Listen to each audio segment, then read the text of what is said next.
Niagara single phase submersible automatic starter பற்றி விரிவாக பார்க்க போகிறோம்.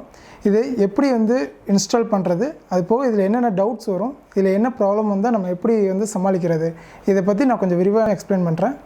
வாங்க பார்க்கலாம். இப்போது நம்ம ஃபஸ்ட்டு வந்து ஃபேஸ், நியூட்ரல், அடுத்து மோட்டர் கொடுக்க வேண்டிய RYB 3 வயரை வந்து இதில் உள்ள டயராம் படி கரெக்டாக வந்து ஃபிக்ஸ் பண்ணி கொடுக்கணும். அதுக்கப்புறம் டோர் க்ளோஸ் பண்ணிட்டு இப்போது ஃபேஸ் நியூட்ரல் கொடுத்துட்டு அதுக்கப்புறம் RYB மோட்டர் வயர் கொடுத்துட்டோம். அதுக்கப்புறம் EB லைன் சப்ளை கொடுத்ததுக்கப்புறம் MCPயை ஆன் பண்ணணும். இப்படி MCP ஆன் பண்ண உடனே நமக்கு வந்து டிஸ்பிளேயில் வந்து இண்டிகேட் பண்ணோம்.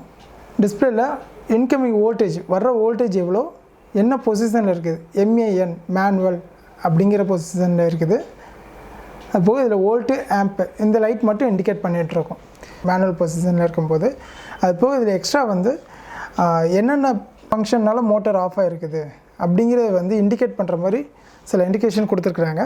ஸோ இதில் வந்து மேக்ஸிமம் டைம் மோட்டார் ஆனில் இருக்கும்போது மோட்டார் ஆன் இண்டிகேஷன், அதுபோக low voltage, high voltage, try run போரில் தண்ணி இல்லைன்னா ஆஃப் ஆகிறது, அது போக ஓவர்லோட் மோட்டார் ஏதாவது ஸ்ட்ரக்அப் ஆகிருக்கும்போது ஆஃப் பண்ணி கொடுக்கறதுக்காக.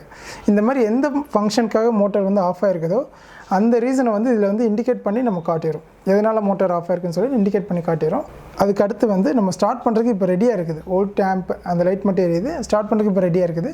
நம்ம மோட்டாரை வந்து இந்த க்ரீன் பட்டனை ஒரு 3 செகண்ட்ஸ் ப்ரெஸ் பண்ணி பிடிச்சிட்டு ரிட்டன் எடுத்துட்டோம் அப்படின்னா மோட்டார் ஆட்டோமேட்டிக்காக வந்து ஆன் ஆயிடுச்சு. இந்த செய்முறை விளக்கத்தை பின்பற்றணும்னா நமக்கு வரக்கூடிய சந்தேகம் மற்றும் பிரச்சனைகளுக்கு எளிமையான முறையில் தீர்வு காண முடியும்.